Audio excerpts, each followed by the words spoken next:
Hello audience, welcome. কেমন আছো তোমরা? আশা করি ভালো আছো। আজকের প্লট আনরিভিলডের এই এপিসোডে তোমাদের একটি জেল ব্রেকের কাহিনী শোনাবো। হ্যাঁ, জেল ব্রেক, একটা জেল যেখানে চারদিকে কঠোর নিরাপত্তা, যেখানে স্বাধীনতা শুধু একটি স্বপ্ন, কিন্তু সেই দেয়ালের ভেতরে জন্ম নিচ্ছে এমন এক পরিকল্পনা যা ইতিহাস বদলে দিবে। 1990 সালে চিলির স্যান ডিয়েগো পাবলিক জেলে 49 জন রাজনৈতিক বন্দী শুরু করেছিল এক অসম্ভব মিশন। 18 মাস ধরে গোপনে খুঁড়েছিল একটি টানেল, প্রহরীদের চোখ এড়িয়ে। একটা ভুল মানে ধরা পড়া, আর ধরা পড়া মানেই শেষ। আইএমডিবিতে এই মুভিটির রেটিং 10/7, আর সমালোচকদের ওয়েবসাইট রটেন টমেটোসে এটি প্রায় 85% স্কোর করতে পেরেছে। আর হ্যাঁ গাইস, এটি কিন্তু বাস্তব ঘটনার উপর নির্মিত, তো বুঝতেই তো পারছো কেমন ভয়ঙ্কর লেভেলের ইন্টারেস্টিং হতে চলেছে এই মুভিটি। আর হ্যাঁ গাইস, মুভিটি শেষ হতে হতে তোমরা ক্যারেক্টারগুলোর সাথে এমনভাবে অ্যাটাচ হয়ে যাবে যে তোমাদের মনে হবে তোমরা ওদের সাথে বসে জেলটি খুঁড়েছিলে এবং ওদের সাথে বসে প্ল্যান করেছিলে কিভাবে জেল থেকে বেরোনো যায়। গল্প শুরু হয় স্যান ডিয়েগোর একটি জেলখানায়। এটা কোনো সাধারণ জেল না, এখানে হাজার হাজার ভয়ঙ্কর আসামি বন্দী আছে, এমন মানুষ যাদের দেখলে রাস্তার মানুষ এ পথ ছেড়ে ও পথে যায়। আর এই জেলটা স্যান ডিয়েগোর সবচেয়ে সিকিউর জেল হিসেবে পরিচিত, কারণ আজ পর্যন্ত এই জেল থেকে একটা কয়েদিও পালাতে পারেনি। এর পিছনে একটাই কারণ, এই জেলের ওয়ার্ডেন। লোকটা এতটাই কঠোর আর নির্দয় যে ছোট্ট একটি ভুল করলেই কয়েদিদের এমনভাবে মারধর করে যেটা দেখলেও কষ্ট লাগে। ফলে এই জেলের কয়েদিরা পালানো তো দূরের কথা, একটি ছোট্ট ভুল করার আগেও 100 বার ভাবে। কিন্তু এই ভয়ের রাজত্ব বেশি দিন টিকবে না, কারণ এই জেলে এসে গেছে এক অত্যন্ত চালাক মানুষ, তার নাম লিওন। গাইজ, এখানে লিওনকে মনে রাখবে, সে কিন্তু অত্যন্ত একটি গুরুত্বপূর্ণ চরিত্র প্লে করবে। আর গাইজ, আমার পার্সোনালি লিওনের ক্যারেক্টারটাকে এই মুভিতে অনেক ভালো লেগেছে। যাই হোক, লিওন পেশায় একজন আর্কিটেক্ট। যে কোনো বিল্ডিং দেখলে সে বলে দিতে পারে এটা কত বছর পুরানো, কিভাবে ডিজাইন করা হয়েছে, কোথায় কোথায় দুর্বলতা আছে। জেলে ঢোকার সাথে সাথে তার মাথায় একটাই চিন্তা ঘুরতে থাকে, এখান থেকে বের কিভাবে হওয়া যায়, এখান থেকে বের হওয়ার রাস্তা কোনটা। আর শুধু লিওন একা না, তার সাথে আরো 4 জন সঙ্গী, যারা সবাই একই স্বপ্ন দেখছে, এই জেল থেকে মুক্তি। কিছুক্ষণ পরে জেলের একজন অফিসার সব কয়েদিকে সারিবদ্ধভাবে দাঁড় করায়, গলা উঁচিয়ে জেলের নিয়ম কানুন পড়ে শোনায়। শেষে বলে, কেউ যদি একটুও নিয়ম ভাঙার চেষ্টা করো, গুলি করে দেওয়া হবে। কথা শেষ, আলোচনার কোনো সুযোগ নেই। এরপর সব কয়েদিকে লাইন করে তাদের নিজ নিজ ব্লকের দিকে নিয়ে যাওয়া হয়। এখানে লিওন দৌড়ে গিয়ে সেল নম্বর 50 ধরার চেষ্টা করে, কারণ সে আগে থেকে হিসাব করে রেখেছিল এই জেল থেকে পালাতে হলে সেল নম্বর 50ই সবচেয়ে পারফেক্ট জায়গা। কিন্তু দরজা খুলতেই দেখে আরেকজন আগে থেকেই সেই জায়গা নিয়ে নিয়েছে। মন খারাপ হয়ে যায় লিওনের, না চাইলেও সে 50 নম্বরের পাশের সেল অর্থাৎ 51 নম্বরে চলে যায়। কিন্তু মজার ব্যাপার হলো, তার বাকি 4 সঙ্গী ঠিকঠাক মতো নিজেদের পরিকল্পনা অনুযায়ী সেগুলো দখল করে নিতে পেরেছে। কিছুক্ষণ পরে সবাই লিওনের সেলে জামায়াত হয়। রাফায়েল সরাসরি জিজ্ঞেস করে, তোমার তো সেল নম্বর 50-এ যাওয়ার কথা ছিল, এটা তো 51। লিওন একটু বিরক্তির সাথে বলে, তোমাদের জন্য সহজ ছিল, কারণ তোমাদের সেল ছিল নিচে গ্রাউন্ড ফ্লোরে, সেজন্য তোমরা সহজেই দখল করতে পেরেছ। কিন্তু আমার সেল ছিল ফার্স্ট ফ্লোরে, আর সে কারণে আমি পারিনি। তখন জার্মান জিজ্ঞেস করে, তাহলে এখন কি করব? রাফায়েল ঠান্ডা মাথায় বলে, করার কি আছে, কাল থেকেই পালানোর প্ল্যান শুরু করব। কিছুক্ষণ পরে দেখা যায় একজন কয়েদি গিটার হাতে আসছে। এই লোকটাও লিওনের দলের একজন। আসলে এই জেলে একটা নিয়ম ছিল, যে কয়েদি যেই কাজ জানে তাকে সেই কাজ করতে দেওয়া হতো, যাতে সময়টা কাটে। গিটার বাজানো, রান্না করা, ফার্নিচার বানানো, সবই চলতো। গাইজ, আমার যদি কোনোদিন জেলে যাওয়া লাগে, তাহলে তোমরা সবাই আমাকে ধইরা স্যান ডিয়েগোর এই জেলে ঢুকাই দিও। ভাই, মানে কি জেল, প্যাশন অনুযায়ী কাজ করতে দেয়। পরদিন সকাল থেকে লিওন জেল থেকে পালানোর পরিকল্পনায় মন দেয়। সে জেলের প্রতিটা কোণ মনোযোগ দিয়ে দেখে, কিন্তু যেদিকে তাকায় চারদিকে গার্ড, দেওয়ালের টোপকে পালানো সেটা প্রায় অসম্ভব। তখন সে প্ল্যান বিতে নামে। হাঁটতে হাঁটতে পদক্ষেপ গুনে গুনে জেলের দৈর্ঘ্য মাপতে থাকে। মাপ নেওয়া শেষ হলে সে সরাসরি সঙ্গীদের কাছে ফিরে যায়, বলে, যেভাবে হোক আমাদের বের হতেই হবে। জারন প্রায় হাসতে হাসতে বলে, তুমি পাগল হয়ে গেছো নাকি, এখান থেকে পালানো ইম্পসিবল। চারদিকে উঁচু উঁচু দেওয়াল, গার্ড চোখ রাখছে 24 ঘন্টা, একটুখানি সন্দেহ হলেই গুলি করে দেবে। লিওন শান্তভাবে বলে, আমি পদক্ষেপ নিয়ে মেপে দেখেছি, জেলের বাইরের রাস্তা থেকে আমরা মাত্র 90 মিটার দূরে দাঁড়িয়ে আছি। দেওয়াল টপকানোর দরকার নেই, আমরা মাটির নিচে একটি সুড়ঙ্গ বানাবো, এখান থেকে বাইরে পর্যন্ত। জেলের বাইরে জঙ্গল আছে, একবার বের হতে পারলে গার্ডরা আর খুঁজে পাবে না। কিন্তু এখানে সবচেয়ে বড় সমস্যাটা মাথায় আসে, এত লম্বা একটা সুড়ঙ্গ খুঁড়লে মাটি যাবে কোথায়, এটাই তাদের মাথায় ঘুরতে থাকে। লিওন চিন্তায় পড়ে যায়। এই 3 জন যখন মাটি লুকানোর পরিকল্পনায় ব্যস্ত, তখন একজন কয়েদির নজর পড়ে তাদের দিকে। তার নাম বিগট। বিগট একটি বিশ্বাসঘাতক মানুষ, জেলের ওয়ার্ডেনের গোপন চর। কোনো কয়েদি পালানোর চেষ্টা করছে বা নিয়ম ভাঙছে দেখলেই সে চুপচাপ গার্ডদের কাছে গিয়ে নালিশ করে দিত। বেশ কয়েকদিন ধরে সে লিওন আর তার সঙ্গীদের উপর নজর রাখছিল। একসাথে মাথা গুঁজে কথা বলতে দেখে সন্দেহ করে, সে সরাসরি রাফায়েলের কাছে চলে যায়, বলে, আমি অনেক দিন ধরে তোমাদের তিনজনকে দেখছি। আমি জানি তোমরা এখান থেকে পালানোর প্ল্যান করছো। আমিও তোমাদের সাথে যেতে চাই। রাফায়েল লোকটার মুখের দিকে তাকায়। কিছু একটা ঠিক লাগে না। সে শান্তভাবে বলে, না না, এরকম কিছুই না। আমরা শুধু গল্পগুজব করছিলাম। পালানোর কোনো প্ল্যানই নেই আমাদের। পরদিন লিওন, জার্মান আর রাফায়েল এই তিনজনের নিচে সেলে আসে। রাফায়েল একটা দেয়াল দেখিয়ে বলে, এই দেওয়ালটা খুঁড়ে সুড়ঙ্গ বানাবো। কিন্তু সমস্যা হলো, খোঁড়াখুড়ি শুরু করলে সুড়ঙ্গর মুখ খোলা রাখা যাবে না, কারণ প্রতিদিন সন্ধ্যায় গার্ডরা প্রতিটি সেল তাল্লাশি করে। তাল্লাশিতে সুড়ঙ্গ দেখা গেলে সব শেষ। তখন লিওন বলে, দেওয়ালের একটি অংশ ভেঙে সেটা দিয়ে হুবহু একটি নকল ব্লক বানাবো। সন্ধ্যায় গার্ড আসলে সেই নকল ব্লক লাগিয়ে সুড়ঙ্গ ঢেকে দেব, কেউ বুঝতেই পারবে না। কিন্তু মাটির প্রশ্নটা এখনো ঝুলছে। তখন লিওন তার গিটার বাদক বন্ধুকে সেলে ডাকে। সেই গিটারের ভেতর থেকে বের করে আনে একটি বড় স্ক্রুড্রাইভার। লিওন সেটা নিয়ে উপরের ছাদে গিয়ে একটি 4 কোণা গর্ত করতে শুরু করে। শব্দ হচ্ছে অনেক। সেই শব্দ ঢাকতে গিটার বাদক গান ধরে, গিটার বাজায়। বাইরে থেকে সেলের ভিতরের শব্দ আর বোঝার উপায় নেই। কিছুক্ষণ পরিশ্রমে লিওন ছাদে গর্ত করতে সফল হয়। গর্ত দিয়ে মাথা বের করে উকি দিয়ে দেখে ছাদের উপরে বিশাল একটি ফাঁকা জায়গা। লিওনের মুখে হাসি ফোটে, কারণ এই জায়গায় 80 টনেরও বেশি মাটি অনায়াসে রাখা যাবে। মাটির সমস্যার সমাধান। কিন্তু তখনই সন্ধ্যা ঘনিয়ে আসে। রাফায়েল ঘাবড়ে যায়। জলদি গর্তটা বন্ধ করো। লিওন বলে, আগে আমাকে ডিম এনে দাও। রাফায়েল রেগে বলে, এই মুহূর্তে মজা করার সময় পেলে?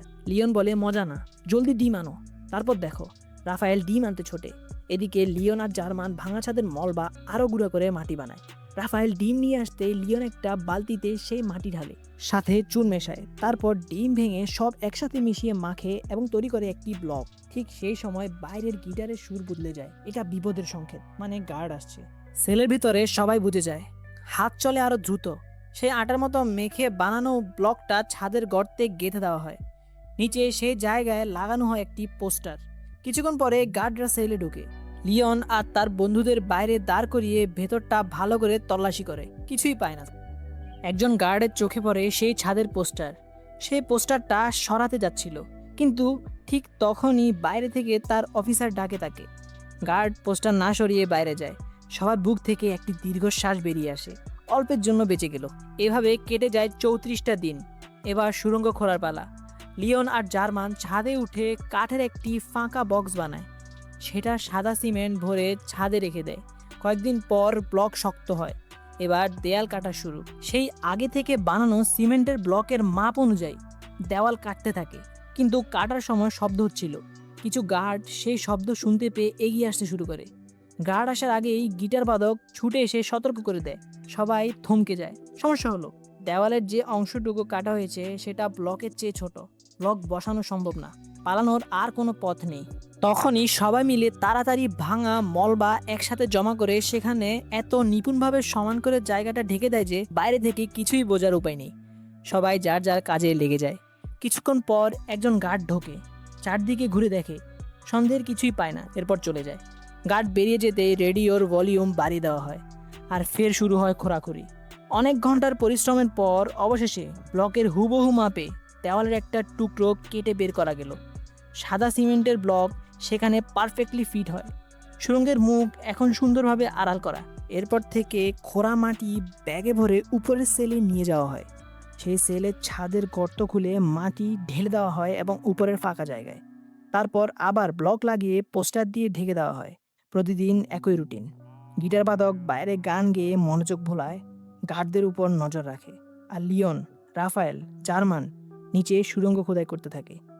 কিন্তু একটা সমস্যা তৈরি হয়। অস্কার নামের একজন কয়েদি কয়েকদিন ধরে তাদের লক্ষ্য করছিল। সে দেখছে এরা প্রতিদিন একই প্যাটার্নে নিচের সেল থেকে উপরের সেলে যায়, হাতে সবসময় ব্যাগ বা বালতি। সন্দেহ হয় অস্কারের, তবে সে কাউকে কিছুই বলে না, চুপচাপ নজর রাখে। এভাবে কেটে যায় 70টা দিন। লিওন সুড়ঙ্গ মাপে মাত্র 5 মিটার। 70 দিনে মাত্র 5 মিটার। লিওনের মুখ পড়ে যায়। সে বুঝে যায় 5 জন মিলে এই গতিতে সুড়ঙ্গ শেষ করতে 5 বছর লাগবে। সে সঙ্গীদের বলে, আমাদের আরও মানুষ লাগবে আর দ্রুত কাজ করতে হবে। ঠিক সেই সময় একটি নাটকীয় মুহূর্ত আসে। জার্মান একটা ব্যাগে মাটি ভরে উপরে নিয়ে যাচ্ছিল। পথে একজন পুলিশ তাকে থামায়, জিজ্ঞেস করে, ব্যাগে কি? জার্মান শান্ত গলায় বলে, কিছু না, নিজের জিনিসপত্র। পুলিশ বলে, আচ্ছা তাহলে খুলে দেখাও। জার্মানের বুকটা ধক করে ওঠে। কিন্তু সে আগে থেকে সতর্ক ছিল। ব্যাগের নিচে মাটি লুকিয়ে উপরে রেখেছিল কিছু সাধারণ জিনিস। তারপরও গার্ড সন্তুষ্ট হয় না, বলে চেকিং রুমে চলো। জার্মান বিন্দুমাত্র ঘাবড়ায় না। নিচে বসার ভান করে সে লিওনের সাথে ব্যাগ বদলে নেয়। চেকিং রুমে যখন গার্ড পুরো ব্যাগ তন্ন তন্ন করে তল্লাশি করে, তখন শুধু সে জিনিসপত্রই পায়, মাটির চিহ্নমাত্র নেই। গার্ড বিরক্ত হয়ে ছেড়ে দেয়। এবার ৮৬তম দিন। লিওন আর দেরি না করে উপরের ফ্লোরের কিছু কয়েদিকে দলে বেড়ায়। তাদের দেওয়ালের ব্লক সরিয়ে সুড়ঙ্গ দেখায়। সবাই রাজি হয়ে যায়, কারণ এত মানুষ মিলে কাজ করলে সুড়ঙ্গ দ্রুত শেষ হবে। আর দলে কিছু কয়েদি ছিল যাদের ফাঁসির আদেশ হয়ে গিয়েছে। তারা তো এমনিতেই পালানোর সুযোগ খুঁজেছিল। লিওন সবাইকে একটা পরিষ্কার প্ল্যান দেয়। প্রতিদিন ১ ঘন্টা শিফটে কাজ করবে, দুজন ঘোরাঘুরি করবে। দুজন মাটি উপরে নিয়ে যাবে, দুজন গার্ডদের উপর নজর রাখবে। বাকিরা জেলের স্বাভাবিক কাজ করতে থাকবে, যাতে কেউ সন্দেহ না করে। আর সুড়ঙ্গ থেকে বের হয়ে আসার সাথে সাথে গোসল করতে হবে, কাপড়টা পাল্টাতে হবে, যাতে গার্ডরা মাটির দাগ দেখতে না পায়। এই নতুন ব্যবস্থায় কাজের গতি বেড়ে যায় অনেক গুণ। প্রতিদিন ১০০ কেজি মাটি তোলা হয়। আর লিওনের বুদ্ধি ছিল, উপরের ফ্লোরের কয়েদিদের নেওয়ার কারণ হলো সিঁড়িতে ব্যাগ নিয়ে ওঠানামা করতে হবে না, বরং নিচের সেলের ছাদে গর্ত করে সরাসরি উপরের সেলে মাটি পাঠিয়ে দেওয়া হবে। ধরা পড়ার ঝুঁকি কমে যায়, কাজের গতিও বেড়ে যায়। কাজ চলার সময় রেডিও জোরে বাজাতো, বাইরে সবাই স্বাভাবিক থাকতো। গার্ড এলে দরজায় নক করে সংকেত দেওয়া হতো। অমনি ভেতরে সব কাজ বন্ধ, সুড়ঙ্গ বন্ধ, ব্লক লাগানো, সবাই যার যার কাজে। এই রুটিনে চলতে থাকে। কিন্তু একদিন সন্ধ্যায় ফুটবল খেলার মাঝে সেই অস্কার এসে রাফায়েলের কাছে দাঁড়ায়, বলে, আমি জানি তোমরা সুড়ঙ্গ খুঁজছো, আমিও তোমাদের সাথে যেতে চাই। রাফায়েল তাকে নিয়ে যায় লিওনের কাছে। লিওন একটু ভেবে অস্কারকে দলে নিয়ে নেয়। এরপর লিওন তার ২ বিশ্বস্ত সঙ্গী রাফায়েল আর জার্মানকে বলে, কাজ ঠিকঠাক চলছে, আমি নিশ্চিত আমরা শীঘ্রই বের হতে পারবো। কিন্তু বের হওয়ার পর সমস্যা আছে। আমরা ৪ জন না, পুরো ৪০ জন। এতগুলো লোক হঠাৎ দৌড়াতে থাকলে পুলিশ দেখে ফেলবে, গাড়ি ছুটিয়ে ধরে ফেলবে।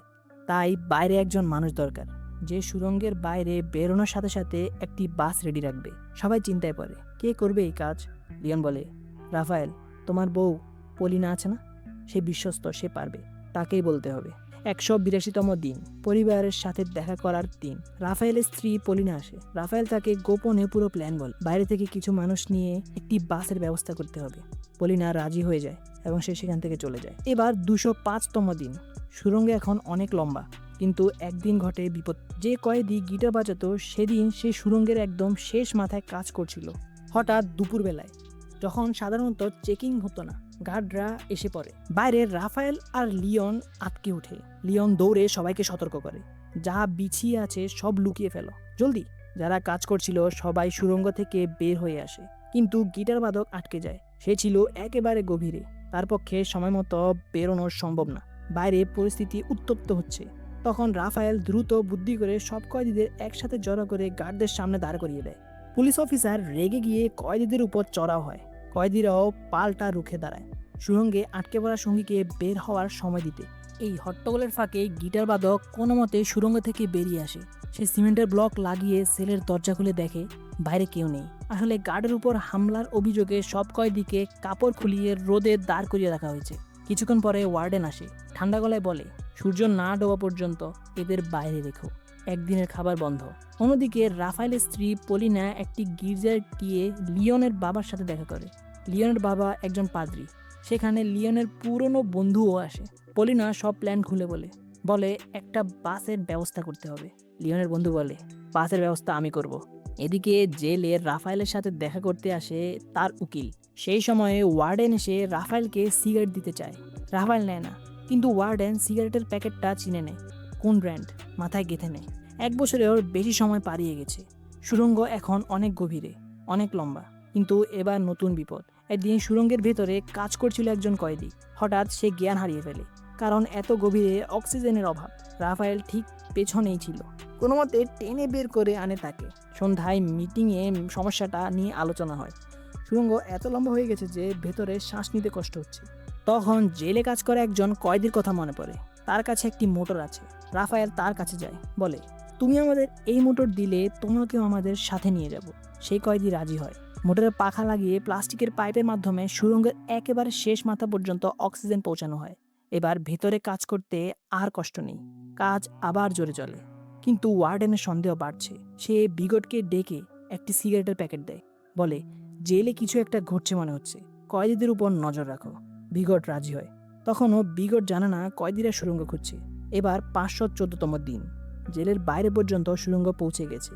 এটা জানান দিতে রাফায়েল নিচ থেকে সুড়ঙ্গের একটু উপরে ছোট্ট গর্ত করে লাল রঙের তরল বাইরে ঢেলে দেয়, বাইরে যাতে পলিনা আর লিওনের বন্ধু বুঝতে পারে সুড়ঙ্গ এখানে এতটুকু পর্যন্ত পৌঁছেছে।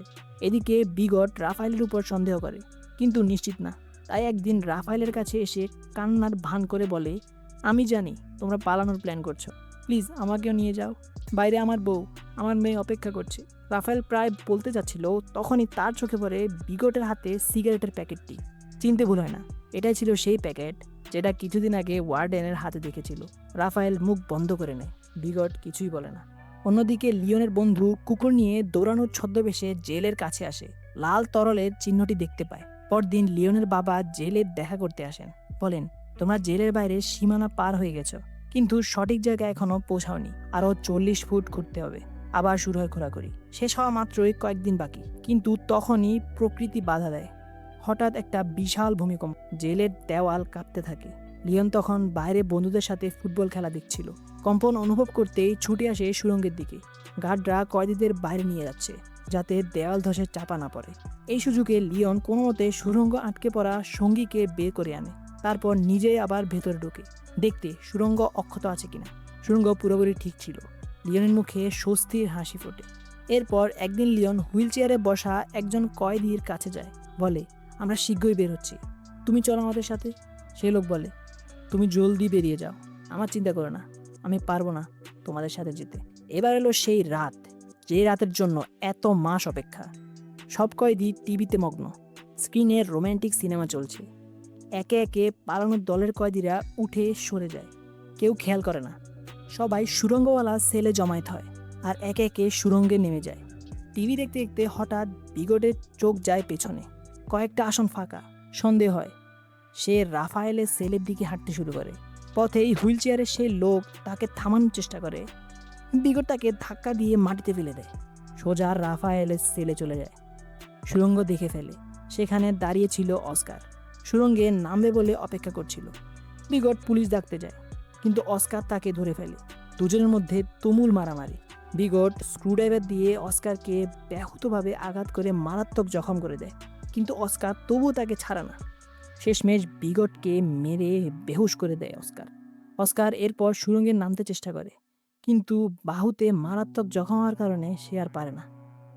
এদিকে সুড়ঙ্গের ভেতরে সবাই ধীরে ধীরে এগোচ্ছে, শেষ মাথায় পৌঁছায়। বাইরে থেকে লিওনের বন্ধু উপরের মাটি সরিয়ে সুড়ঙ্গ খুলে দেয়, একে একে সবাইকে হাত ধরে টেনে তোলে।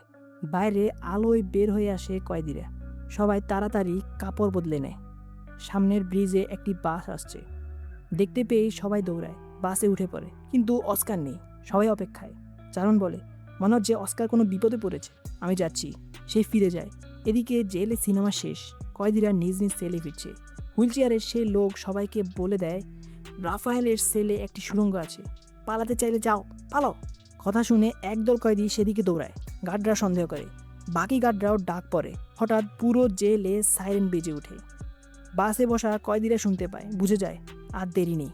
তখনই জার্মান ফিরে আসে, বলে, সুড়ঙ্গের কাছে গিয়েছিলাম, অস্কারকে পেলাম না। বাস চলতে শুরু করে।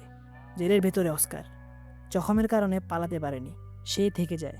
ওয়ার্ডেন কয়েদি পালানোর খবর পায়, প্রচণ্ড রেগে যায়। কিন্তু বাসে তখন পলিনা প্রত্যেককে একটা করে পাস দিচ্ছে, ভেতরে কিছু টাকা আর ভুয়া পরিচয়পত্র। বাস থামে, সবাই আলাদা আলাদা দিকে ছড়িয়ে পড়ে, যে যার পথে। এভাবে কয়েক মাসের অক্লান্ত পরিশ্রম, বুদ্ধি, সাহস আর দলবদ্ধতার জোরে একসাথে 50 জন কয়েদি সেই অবৈধ জেল থেকে বেরিয়ে আসে। তো বন্ধুরা, এটা ছিল ইতিহাসের অন্যতম বড় জেল ব্রেক। একসাথে 50 জন একটা রাতে। শুধু একজন, অস্কার, পারেনি। অন্যদের বাঁচাতে গিয়ে সে নিজে থেকে যায়। সত্য ঘটনার উপর ভিত্তি করে তৈরি এই সিনেমাটি এখানেই শেষ হয়। তো সত্য ঘটনার উপর ভিত্তি করে তৈরি করা সিনেমাটি কেমন লাগলো তোমাদের জানাতে ভুলবে না। আর তোমাদের ভিডিও নিচে লাল কি জানি একটা বাটন আছে, এস দিয়ে শুরু, এটা কি, ওটাকে সাদা করে দাও তো একটু প্লিজ।